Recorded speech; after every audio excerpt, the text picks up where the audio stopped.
The Nigerian political space is currently buzzing with intense debates and heated conversations following a massive bombshell dropped by human rights activist and former presidential candidate Omoyele Sowore. In a recent media chat that has now gone completely viral across social media platforms this March 2026, Sowore opened up about the behind-the-scenes dynamics of the 2023 presidential election aftermath, specifically focusing on the Labour Party candidate, Peter Obi. According to Sowore, he was fully prepared and willing to mobilize citizens and lead nationwide street demonstrations to defend what many believed was Peter Obi's mandate. However, Sowore stated bluntly that the plan never materialized because Peter Obi himself was simply not ready to fight the political battle on the streets.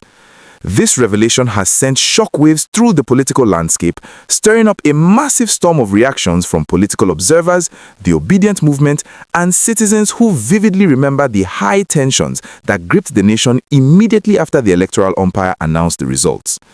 Sowore, who is widely known for his fearless activism and relentless street campaigns, suggested that reclaiming a political mandate in a deeply complex system requires a rugged, uncompromising approach, which he felt the Labour Party flag-bearer was hesitant to embrace at that crucial moment. To truly understand the weight of Sowore's statement, one has to look closely at the drastically different political styles of both men. Omoyele Sowore has built his entire public life on direct action, civil disobedience, and confronting the establishment head-on, as seen in his recent massive rallies in Aba and other parts of the country. For him, the streets are the ultimate court of public opinion where real political pressure is applied. On the other hand, Peter Obi has consistently maintained a very calm, diplomatic, and institution-reliant posture. Following the 2023 elections, Obi repeatedly urged his millions of passionate supporters to remain completely peaceful, choosing instead to channel all his grievances through the official electoral tribunals and the Supreme Court. Sowore's recent comments highlight a fundamental disagreement in opposition strategy.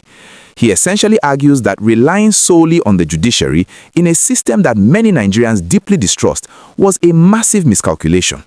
By stating that Obi was not ready to fight, Sowore sparking a critical conversation about what it actually takes to challenge the political establishment in Nigeria, raising the question of whether peaceful legal battles are enough or if visible public demonstrations are a necessary tool for political accountability.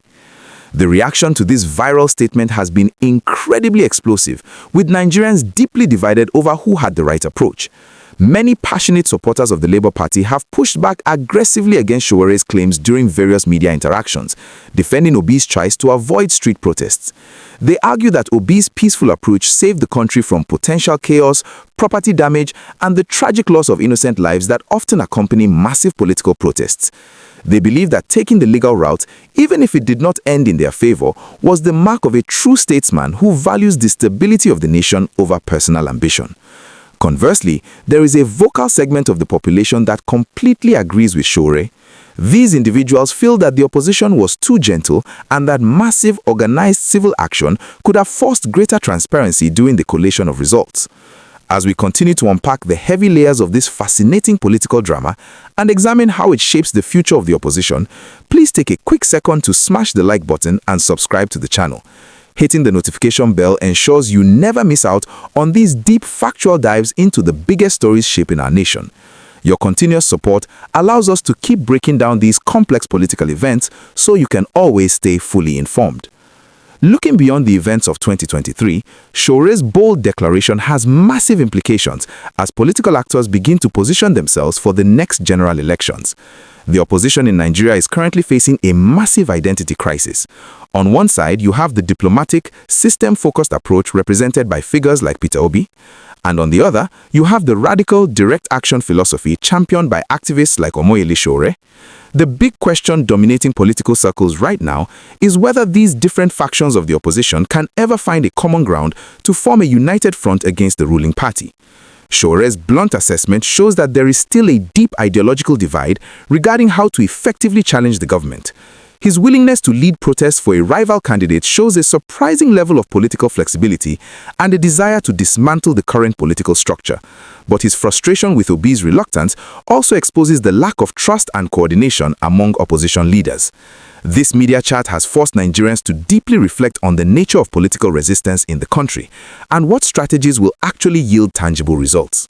This brings us to a very crucial discussion, and I really want to hear your honest perspectives on this entire situation.